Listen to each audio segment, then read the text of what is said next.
Hello दोस्तों, आप कैसे हैं। मैं उम्मीद करता हूं कि आप लोग अच्छे होंगे। दोस्तों आज है 4 जून 2025 और आज के जो भी महत्वपूर्ण करंट अफेयर है इससे हम लोग पढ़ने के प्रयास करेंगे। दोस्तों जैसा कि आपको पता है कि 2025 में बहुत सारे एग्ज़ाम्स हो रहे हैं और इन सारे एग्ज़ाम्स के लिए करंट अफेयर का सबसे बड़ा रोल होता है जो आपके एग्ज़ाम्स में रिजल्ट को निर्धारित करता है। तो दोस्तों चलिए क्लास को स्टार्ट करते हैं और इसका पहला क्वेश्चन को देखने के प्रयास करेंगे और यदि आपको इसका आंसर पता है तो अपने साथ एक नोट पैड और पेन लेकर बैठ जाएं और अपने आंसर को उसमें लिखते जाएं और आप अंत में यह चेक कर सकते हैं कि आपको इनमें से कितने सारे आंसर सही हुए हैं।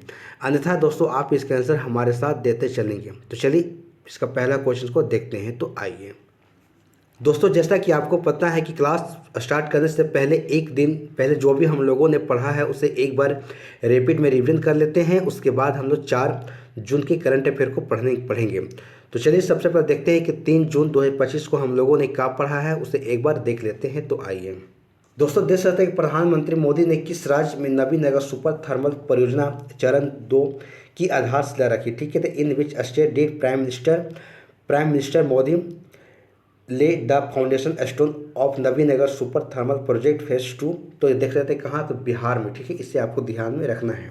चलिए नेक्स्ट क्वेश्चन को देखते हैं। तो आइए दोस्तों देख सकते हैं कि भारत को किस सम्मेलन में चैंपियन देश के रूप में मान्यता दी गई। ठीक है, जहां भूमि स्वामित्व और ग्राम वंचन प्लेटफॉर्म की सराहना हुई। ठीक है, तो India has recognise a champions country in which conference where land ownership and village platform have been appreciated. ठीक है, देख सकते हैं कि विश्व बैंक जो कि सम्मेलन वाशिंगटन डीसी में हुआ था, यहाँ पर भारत को सराहना दी गई। ठीक है, एक चैंपियन देश के रूप में। तो चलिए नेक्स्ट क्वेश्चन को देखते हैं। तो आइए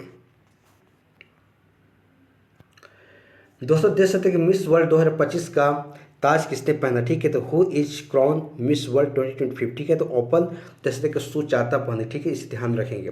प्रधानमंत्री मोदी ने घाटमपुर ताप विद्युत परियोजना का उद्घाटन कहाँ किया। ठीक है, देख सकते हैं कि where has PM Modi inaugurated the Ghatampur thermal जो कि पावर प्रोजेक्ट, कहाँ, तो लखनऊ में इसे किया। ठीक है, इसे ध्यान में रखेंगे आप। दोस्तों आगे देखने के प्रयास करते हैं। ठीक है, देख सकते हैं कि आईपीएल में 300 छक्के लगाने वाले पहले भारतीय बल्लेबाज कौन बने। ठीक है, तो who has become the first Indian batsman to hit 306 in IPL. ठीक है, तो रोहित शर्मा के नाम यहाँ पर आ रहा है। ठीक है, इससे आपको ध्यान रखना है।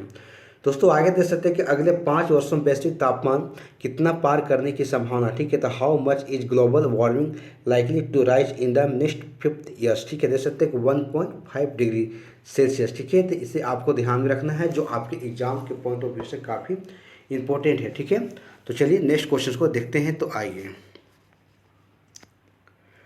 दोस्तों देख सकते हैं कि अहिल्याबाई होलकर की 300वीं जयंती। ठीक है, तो when is the 300 birth anniversary of the Ahilyabai Holkar celebrated. ठीक है, तो कब मनाया गया, तो 31 मई 2025 को मनाया गया। ठीक है, तो इसे आपको ध्यान में रखना है जो आपके एग्जाम्स के पॉइंट ऑफ व्यू से काफ़ी इंपॉर्टेंट है। ठीक है, तो आगे देखिए एशियाई एथलेटिक चैंपियनशिप 2025 से भारत के जेवलिन थ्रोवर सचिन यादव ने कौन सा मेडल जीता। ठीक है, तो which medal has been won by Indians javelin throw Sachin Yadav at the Asian athletics championship 2025। ठीक है, तो सिल्वर मेडल को इन्होंने जीता है। ठीक है, तो इस बात को आपको ध्यान में रखना है।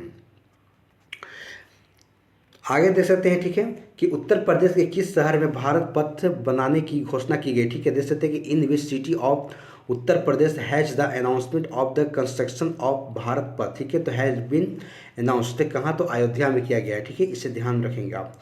देख सकते हैं विश्व दुग्ध दिवस कब मनाया जाता है। ठीक है, तो when is world milk day celebrated. ठीक है, तो 1 जून को इसे मनाया जाता है। ठीक है, तो तमाम बातें को ध्यान में रखेंगे आप। तो दोस्तों यहाँ पर जो भी हम लोगों ने 3 जून 2025 को करंट अफेयर को पढ़ा था उसे एक बार रिपीट में रिवीजन कर लिए। ठीक है, तो चलिए अब हम लोग सब 4 जून के करंट अफेयर को पढ़ने के प्रयास करेंगे। ठीक है, तो आइए दोस्तों देख सकते हैं कि यहाँ से 4 जून 2025 के करंट अफेयर को यहाँ से पढ़ेंगे और यदि आपको इसका आंसर पता है तो अपने साथ एक नोटपैड और पेन लेकर बैठ जाएं और आप अपने आंसर को इसमें लिखते जाएं और आप अंत में यह चेक कर सकते हैं कि आपको इनमें से कितने सारे आंसर सही हुए हैं। ठीक है, अन्यथा दोस्तों आप इसका आंसर हमारे साथ देते चलिए। तो चलिए इसका पहला क्वेश्चन को देखते हैं। तो आइए दोस्तों देख सकते हैं कि हाल ही में ऑडी इंडिया का ब्रांड एम्बेसडर कौन बना। ठीक है, तो who recently become the brand ambassador of Audi India. ठीक है, तो ऑप्शन है कि MS धोनी है, नीरज चोपड़ा है, सचिन तेंदुलकर है और आयुष्मान खुराना है। तो आप इसका आंसर देने की कोशिश करेंगे। तो देखिए दोस्तों यहाँ पर बातें हो रही है ठीक है नीरज चोपड़ा की, जिन्होंने कि हाल ही में ऑडी इंडिया का ब्रांड एम्बेसडर इन्हें बनाया गया, ठीक है। इसे आपको ध्यान में रखना है। तो चलिए और डिस्कशन के माध्यम से देखने के प्रयास करते हैं। तो आइए दोस्तों, देख सकते हैं कि भारत के प्रतिष्ठित भाला फेंक खिलाड़ी और ओलंपिक स्वर्ण पदक विजेता नीरज चोपड़ा ने ऑडी इंडिया के साथ आधिकारिक तौर पर हाथ मिलाया, ठीक है। और वे इसके ब्रांड एम्बेसडर बन गए, ठीक है। इसे आपको ध्यान में रखना है, जो आपके एग्जाम्स के पॉइंट ऑफ व्यू से काफ़ी इंपॉर्टेंट है। तो दोस्तों, कुछ और इंपॉर्टेंट जो कि ब्रांड एम्बेसडर को देखने के प्रयास करते हैं। तो आइए दोस्तों, देख सकते हैं कि फेडरल बैंक की पहली ब्रांड एम्बेसडर विद्या बालन को बनाया गया है, ठीक है। और कर्नाटक वन विभाग और वन जीव संरक्षण का ब्रांड एम्बेसडर अनिल कुंबले को बनाया गया है। और स्केचर्स का ब्रांड एम्बेसडर जसप्रीत बुमराह को बनाया गया है, ठीक है। जबकि देख सकते हैं कि एमआरएफ की ब्रांड एम्बेसडर किसे, तो सुमन गिल को बनाया गया। जबकि फिक्की जो कि फ्रेम्स का पहला ब्रांड एम्बेसडर आयुष्मान खुराना को बनाया गया। दोस्तों, काफ़ी इंपॉर्टेंट है, इसे आपको ध्यान में रखना है। आपके एग्जाम्स में यहाँ से क्वेश्चन आने की पूरी संभावना है। दोस्तों, आगे देख सकते हैं कि खो खो विश्व कप 2025 के लिए टाइगर श्रॉफ और सलमान खान को बनाया गया है। जबकि सानिया मिर्जा और मेरी कॉम और रणवीर विजय को प्ले स्पोर्ट्स का ब्रांड एम्बेसडर बनाया गया है। अगर शिखर धवन की बात करें हम, तो भारत में मोटो जीपी का इन्हें ब्रांड एम्बेसडर बनाया गया है। और जबकि शाहरुख खान को देख सकते हैं कि मुथुट पचाचम ग्रुप के नए ब्रांड एम्बेसडर इन्हें बनाया गया है, ठीक है। आगे देख सकते हैं कि ऋषभ पंत की बात करें हम, तो गो आई वीवो के ब्रांड एम्बेसडर इन्हें बनाया गया है, ठीक है। दोस्तों, काफ़ी तमाम इफेक्ट आपके लिए इंपॉर्टेंट है, इसे आपको ध्यान में रखना है। आगे देख सकते हैं बातें हो रही, ठीक है, कि विकी कौशल की बात करें हम, तो टाटा मोटर्स के लिए ब्रांड एम्बेसडर बनाया गया। जबकि फ्रेंच लग्जरी फैशन हाउस और चैनल की पहली ब्रांड एम्बेसडर देख सकते हैं भारतीय कौन बनी है, तो आन्या पांडे को बनाया गया। ड्रीम टेक्नोलॉजी का पहला भारतीय ब्रांड एम्बेसडर कृति सेनन को बनाया गया। दोस्तों, काफ़ी इंपॉर्टेंट है, इससे आपको किसी भी तरीक़े से याद करने का इससे प्रयास करना, ठीक है। तो चलिए नेक्स्ट क्वेश्चन को देखते हैं। तो आइए दोस्तों, देश नेक्स्ट क्वेश्चन कि विश्व तंबाकू निषेध दिवस हर साल किस दिन मनाया जाता है, ठीक है। तो जैसे तंबाकू day is observe every year on which day, ठीक है। तो ऑप्शन है कि 28 मई को, 29 मई को, 30 मई को और 31 मई को। तो आप इसका आंसर देने की कोशिश करेंगे। तो देखिए दोस्तों, विश्व तंबाकू दिवस की बात करें तो हर साल 31 मई को इसे मनाया जाता है, ठीक है। तो इसे आपको ध्यान में रखना है। तो चलिए और डिस्कशन के माध्यम से देखते हैं। तो आइए दोस्तों, देख सकते हैं कि तंबाकू के हानिकारक प्रभावों के बारे में जागरूकता फैलाने के लिए हर साल 31 मई को विश्व तंबाकू दिवस मनाया जाता है। और इसकी स्थापना विश्व स्वास्थ्य संगठन ने 1987 में की थी और इसे पहली बार 1988 में इसे मनाया गया, देख सकते हैं। और इस वर्ष का थीम एक उज्जवल उत्पाद, काले इरादे और अपील को उजागर करना, ठीक है। तो इस बात को आपको ध्यान में रखना है। तो चलिए नेक्स्ट क्वेश्चन को देखते हैं। तो आइए दोस्तों, यहाँ देख सकते हैं कि नेक्स्ट क्वेश्चन है कि क्लब फुटबॉल में 3 800 गोल करने वाले पहले फुटबॉलर कौन बन गए, ठीक है। तो वो among the following has become the first footballer to score 800 goals in club football, ठीक है। देख सकते हैं ऑप्शन है क्रिस्टियानो रोनाल्डो है, लियोनेल मेसी है और किलियन एम्बाप्पे है और सुनील छेत्री है। तो आप इसके आंसर देने की कोशिश करेंगे।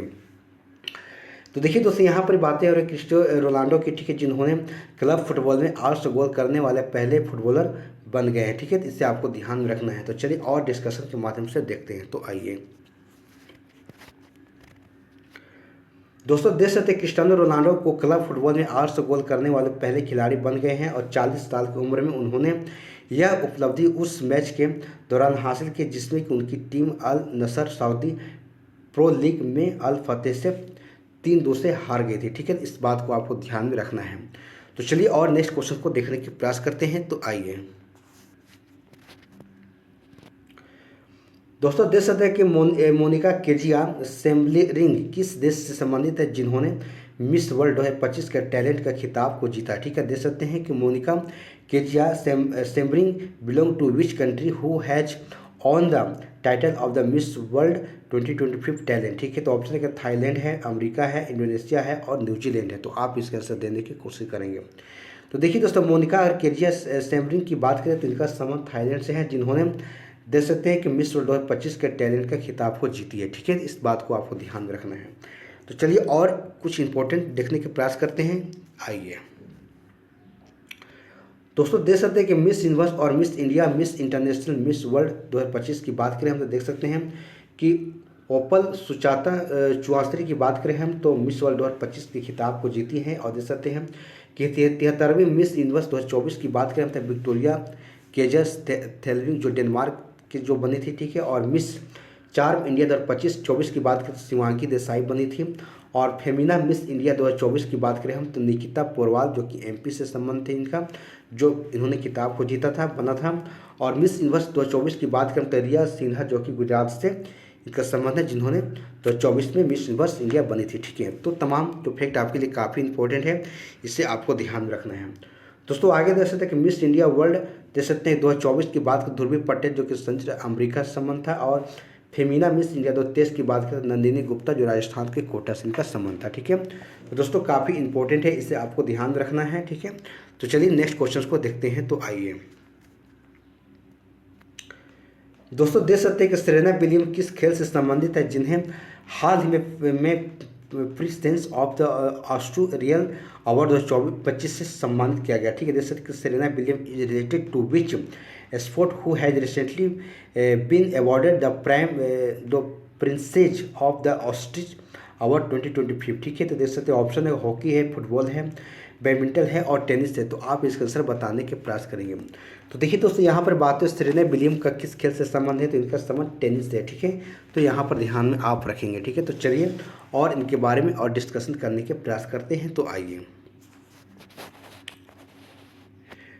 दोस्तों देख सकते हैं आधुनिक खेल के इतिहास में सबसे प्रतिष्ठित एथलेटिक्स में से सेरेना विलियम्स को Princess of the Asturias award for sports 2025 से सम्मानित किया गया, ठीक है। जो एक प्रतिष्ठित स्पेनिश सम्मान है जो कि खेल, कला और साहित्य और विज्ञान सहित विभिन्न क्षेत्रों में उत्कृष्टता और विस्तृत योगदान के लिए व्यक्तियों को और संस्थानों को मान्यता देता है, ठीक है। तो इसे आपको ध्यान में रखना है, जो आपके एग्जाम्स की पहुँच है काफ़ी इंपॉर्टेंट है, ठीक है। तो चलिए नेक्स्ट क्वेश्चन को देखते हैं। तो आइए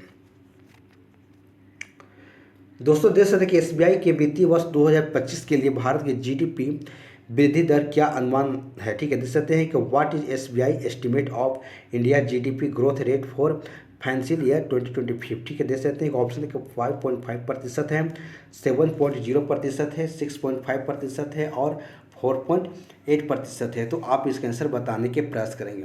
तो देखिए दोस्तों एसबीआई ने वित्तीय वर्ष 2025 के लिए भारत के जीडीपी की वृद्धि दर का अनुमान 6.5% को लगाया, ठीक है। तो इस बात को आपको ध्यान में रखना है। तो चलिए और डिस्कशन के माध्यम से देखते हैं। तो आइए दोस्तों देख सकते हैं कि आरबीआई के वित्तीय वर्ष 2025-26 के लिए भारत की वार्षिक जीडीपी की बात करें तो 6.5% रहने का अनुमान लगाया। और वित्तीय वर्ष देख सकते हैं कि 25-26 में देश के वार्षिक सकल जो घरेलू उत्पाद जीडीपी में 6.5% की वृद्धि का अनुमान है, ठीक है। तो इस बात को आपको ध्यान में रखना है। दोस्तों यहाँ पर देख सकते हैं कि एसबीआई की बातें हो रही, ठीक है। तो एसबीआई के देख सकते हैं कि इसका स्थापना की बात करें तो 1 जुलाई 1955 को की गई और इसकी मुख्यालय महाराष्ट्र में है और इसके अध्यक्ष है चल्ला श्रीनिवासलु सेठी है, ठीक है। तो इस बात को आपको ध्यान में रखना है। तो चलिए नेक्स्ट क्वेश्चन को देखते हैं। तो आइए दोस्तों देख सकते हैं कि प्रधानमंत्री मोदी ने लोक माता देवी अहिल्याबाई होलकर की 300वीं जयंती पर कितने रुपए का विशेष सिक्के जारी किया, ठीक है। देख सकते हैं कि prime minister Narendra Modi has release a special coin of how many rupees on the 300 birth जो कि एनिवर्सरी ऑफ लोक माता देवी अहिल्याबाई होलकर, ठीक है।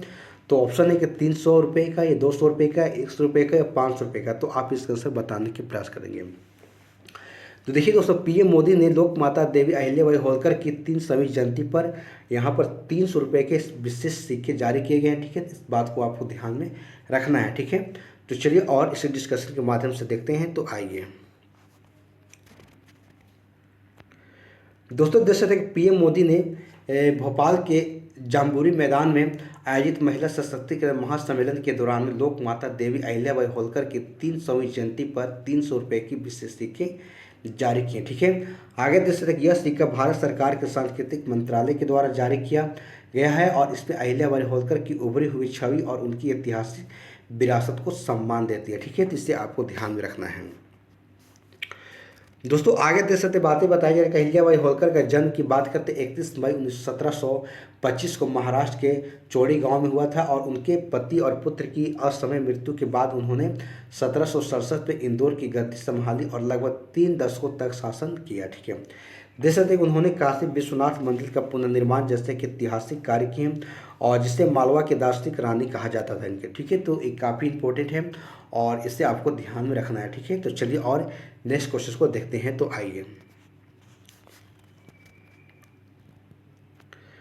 दोस्तों, देख सकते हैं कि अंतर्राष्ट्रीय वायु परिवहन संघ यानी कि देख सकते हैं कि LATA की 100वीं वार्षिक बैठक कहाँ आयोजित की गई, ठीक है। तो where was the 81th annual meeting of the International Air Transport Association, ठीक है। तो हेल्ड है, तो ऑप्शन है कि मुंबई है, पुणे है, नई दिल्ली है और देहरादून है। तो आप इसका आंसर बताने के प्रयास करेंगे।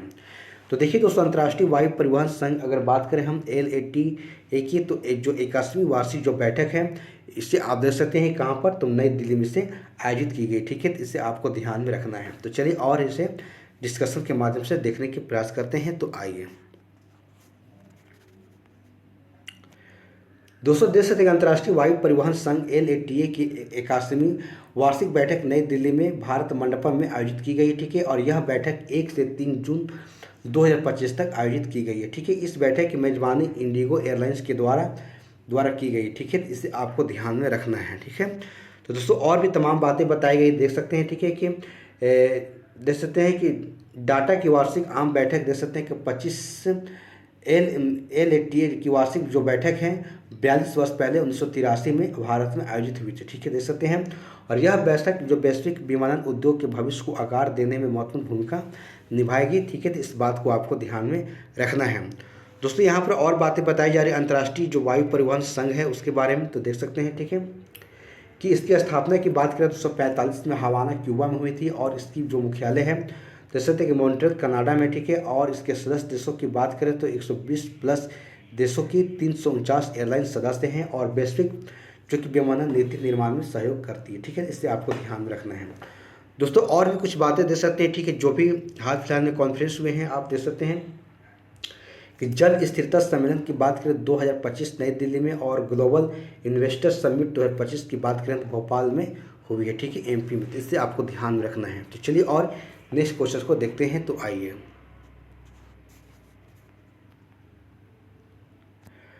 दोस्तों नेक्स्ट क्वेश्चन देख सकते हैं कि सेंटियागो पेना किस देश के राष्ट्रपति हैं जो भारत की अपनी पहली यात्रा पर आए हैं, ठीक है। देख सकते हैं कि Santiago Pena is the president of which country और who has arrive on his first visit to India, ठीक है। तो उरुग्वे है, अर्जेंटीना है, बेलारूस है और पैराग्वे है। तो आप इसका आंसर देने के प्रयास करेंगे।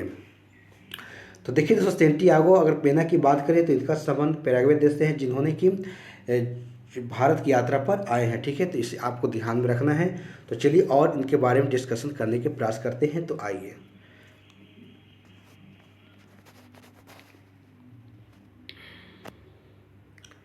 दोस्तों देख सकते हैं कि पैराग्वे के राष्ट्रपति सेंटियागो पेना जो कि देख सकते हैं कि पालसियोसिस 2 से 4 जून तक भारत की राजकीय यात्रा पर रहेंगे, ठीक है। और यह उनकी पहली भारत यात्रा है जो कि पैराग्वे के किसी राष्ट्रपति की दूसरी यात्रा है।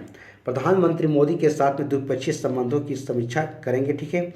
तो इसे आपको ध्यान में रखना है, ठीक है। तो दोस्तों और बातें बताई गई है देख सकते हैं कि भारत और पैराग्वे के बीच व्यापार, कृषि, स्वास्थ्य और फार्मास्यूटिकल्स और सूचना प्रौद्योगिकी में सहयोग बढ़ाने पर चर्चा होगी और भारतीय कंपनियां के लिए पैराग्वे में निवेश के लिए नए अवसर खुलेंगे, ठीक है। तो इस बात को आपको ध्यान में रखना है। दोस्तों यहाँ पर पैराग्वे देश के बारे में बातें हो रही, ठीक है। तो इसके बारे में थोड़ा देख लेते हैं कि यह देश दक्षिण अमेरिका में स्थित एक लैंड लॉक कंट्री है और इसे दक्षिण अमेरिका का दिल भी कहा जाता है। देश की राजधानी की बात करें तो असूसियोन है और मुद्रा की बात करें हम तो पैराग्वे जो कि यहाँ पर गुआरानी है, ठीक है। और राष्ट्रपति की बात करें सेंटियागो पेना है और सीमाएं अर्जेंटीना, ब्राज़ील और बोलिविया से लगता है, ठीक है। तो दोस्तों तमाम बातें आपको ध्यान रखना है जो आपके एग्जाम के पॉइंट ऑफ व्यू से काफ़ी इंपॉर्टेंट है, ठीक है। तो चलिए नेक्स्ट क्वेश्चन को देखते हैं। तो आइए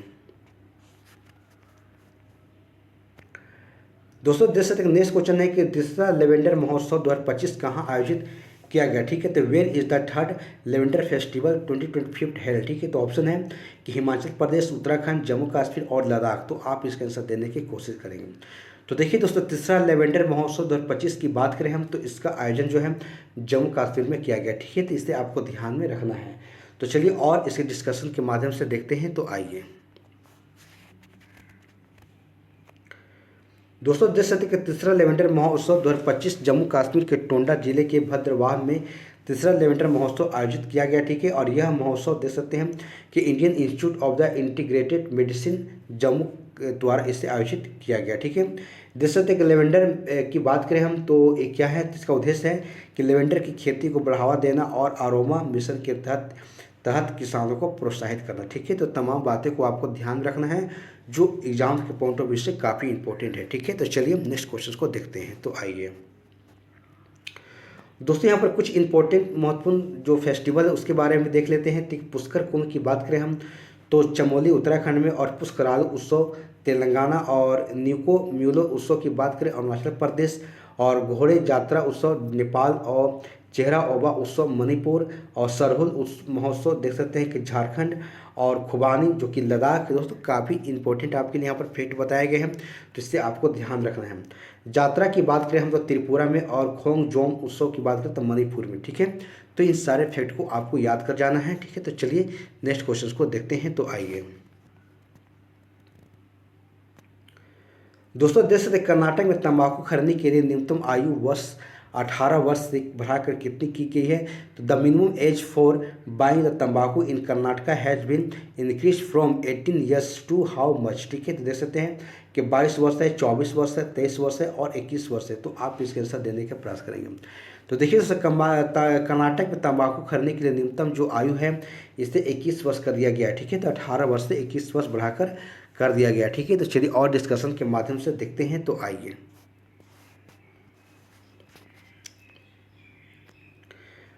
दोस्तों, देख सकते हैं कर्नाटक सरकार ने तंबाकू उत्पाद खरीदने के लिए न्यूनतम आयु 18 वर्ष से बढ़ाकर 21 वर्ष कर दी है, ठीक है। और देख सकते हैं कि 21 वर्ष से कम उम्र के व्यक्ति तंबाकू उत्पाद नहीं खरीद सकते हैं, ठीक है। और कोई भी व्यक्ति हुक्का बार नहीं खोल सकता है या संचालित नहीं कर सकता है, ठीक है। इसे आपको ध्यान में रखना है। दोस्तों आगे देख सकते हैं कि सार्वजनिक स्थानों पर धूम्रपान और तंबाकू सेवन पूरी तरीक़ा से प्रतिबंधित किया गया, ठीक है। और विश्व तंबाकू निषेध दिवस हर साल जो है 31 मई को मनाया जाता है, ठीक है। तो इसे आपको ध्यान में रखना है। तो चलिए नेक्स्ट क्वेश्चन को देखते हैं। तो आइए दोस्तों, देख सकते हैं कि भारत का पहला AI विशेष आर्थिक जो सेज कहाँ स्थापित किया जाएगा, ठीक है। तो where will India first AI special economic zone be set up, ठीक है। जैसे ऑप्शन है कि नवा रायपुर छत्तीसगढ़ में, लखनऊ उत्तर प्रदेश में, भोपाल मध्य प्रदेश में, मुंबई महाराष्ट्र में। तो आप इसका आंसर देने की कोशिश करेंगे। तो देखिए दोस्तों, भारत का पहला AI विशेष आर्थिक क्षेत्र जो कि सेज को इसे स्थापित कहाँ था, नवा रायपुर जो कि छत्तीसगढ़ में से लगाया जा रहा है, ठीक है, स्थापित किया जा रहा है। इससे आपको ध्यान रखना है। तो चलिए और डिस्कशन के माध्यम से देखते हैं। तो आइए दोस्तों, देख सकते हैं कि भारत का पहला AI विशेष आर्थिक क्षेत्र जो छत्तीसगढ़ के नवा जो कि रायपुर में स्थापित किया जाएगा, ठीक है। और इसे रोक बैंक कंपनी के द्वारा विकसित किया जा रहा है, ठीक है। और यहाँ 1000 करोड़ का निवेश किए जाएंगे, ठीक है। और देख सकते हैं गूगल, माइक्रोसॉफ्ट, ओपन AI जैसे कंपनी यहाँ पर काम कर सकती है। यह प्रोजेक्ट भारत को AI टेक्नोलॉजी को आगे बढ़ाने में मदद करेगा, ठीक है। इस बात को आपको ध्यान रखना है। तो दोस्तों इस प्रकार से हमारा जो भी 4 जून के जो भी महत्वपूर्ण करंट अफेयर थे यहाँ पर समाप्त हो जाते हैं। और यदि हमारा वीडियो आपको अच्छी लगी हो तो इसे आप लाइक से जरूर कीजिएगा। और यदि हमारे चैनल पर आप पहली बार आए हैं तो हमारे चैनल को सब्सक्राइब करके बेल आइकन घंटी को ऑन कर लीजिएगा। जब भी मैं वीडियो अपलोड करूँ तो इसकी नोटिफिकेशन आपके तक मिल सके। तो चलिए दोस्तों, क्लास को यहीं पर समाप्त करते हैं। अगले दिन फिर एक नए टॉपिक, नए करंट अफेयर के साथ हमारी आपके साथ मुलाकात होगी। तब तक के लिए धन्यवाद। जय हिंद, जय भारत।